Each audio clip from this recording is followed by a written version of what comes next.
एक संत बरसाना में रहते थे और हर रोज सुबह उठकर यमुना जी में स्नान करके राधा जी के दर्शन करने जाया करते थे। यह नियम हर रोज का था। जब तक राधा रानी के दर्शन नहीं कर लेते थे तब तक जल भी ग्रहण नहीं करते थे।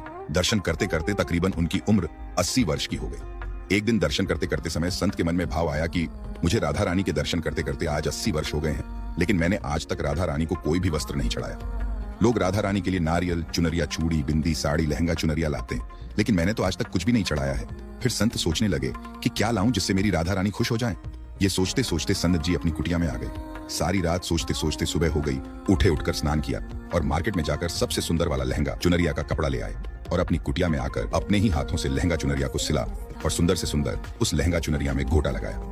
जब पूरी तरह से लहंगा चुनरिया को तैयार कर लिया तो मन में सोचा कि इस लहंगा चुनरिया को अपनी राधा रानी को पहनाऊंगा तो मेरी राधा रानी बहुत ही सुंदर लगेंगी। ये सोच करके आज संत जी उस लहंगा चुनरिया को लेकर राधा रानी के मंदिर को चल दिए। मंदिर की सीढ़ियां चढ़ते समय अपने मन में सोच रहे थे, आज अपने हाथों से बने हुए लहंगा चुनरिया राधा रानी को पहनाऊंगा तो मेरी लाडली बहुत सुंदर लगेंगी। इतने में एक बरसाना की लड़की आई और बाबा से कहने लगी, बाबा आज बहुत ही खुश हो, क्या बात है बाबा बताओ ना। तो बाबा ने कहा कि लाली आज मैं बहुत खुश हूँ। आज मैं अपने हाथों से राधा रानी के लिए लहंगा चुनरिया बना के लाया हूँ और इस लहंगा चुनरिया को राधा रानी जी को पहनाऊंगा और मेरी राधा रानी बहुत सुंदर दिखेंगी। उस लाली ने कहा, बाबा मुझे भी दिखाओ ना, आपने लहंगा चुनरिया कैसी बनाई है। लहंगा चुनरिया को देखकर वो लड़की बोली, अरे बाबा राधा रानी के पास तो बहुत सारी पोशाक है, तो ये मुझे दे दो ना। तो महात्मा बोले कि बेटी तुमको मैं दूसरी बाजार से दिलवा दूंगा, ये तो मैं अपने हाथ से बनाकर राधा रानी के लिए लेकर जा रहा हूँ, तुमको और कोई दूसरा दिलवा दूंगा। लेकिन उस छोटी सी बालिका ने उस महात्मा का दुपट्टा पकड़ लिया और संत के हाथ से लहंगा चुनरिया को छीन कर भाग गई। अब तो बाबा को बहुत ही दुख लगा कि मैंने आज तक राधा रानी को कुछ नहीं चढ़ाया, लेकिन जब लेकर आया तो लाली लेकर भाग गई। मेरा तो जीवन ही खराब है, अब क्या करूंगा। ये सोचकर संत उसी सीढ़ियों में रोने लगे।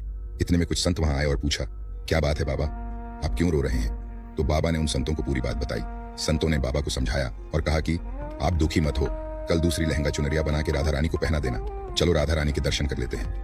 इस प्रकार संतों ने बाबा को समझाया और राधा रानी के दर्शन को लेकर चले गए। रोना तो बंद हुआ, लेकिन मन खराब था, क्योंकि कामना पूरी नहीं हुई ना। तो अनमने मन से राधा रानी का दर्शन करने संत जा रहे थे और मन में यही सोच रहे थे कि मुझे लगता है कि किशोरी जी की इच्छा नहीं थी, शायद राधा रानी मेरे हाथों से बनी पोशाक पहनना ही नहीं चाहती थी। ऐसा सोचकर बड़े दुखी होकर जा रहे थे। मंदिर आकर राधा रानी के पट खुलने का इंतजार करने लगे। थोड़े ही देर बाद मंदिर के पट खुले तो संतों ने कहा, बाबा देखो तो आज हमारी राधा रानी बहुत ही सुंदर लग रही है।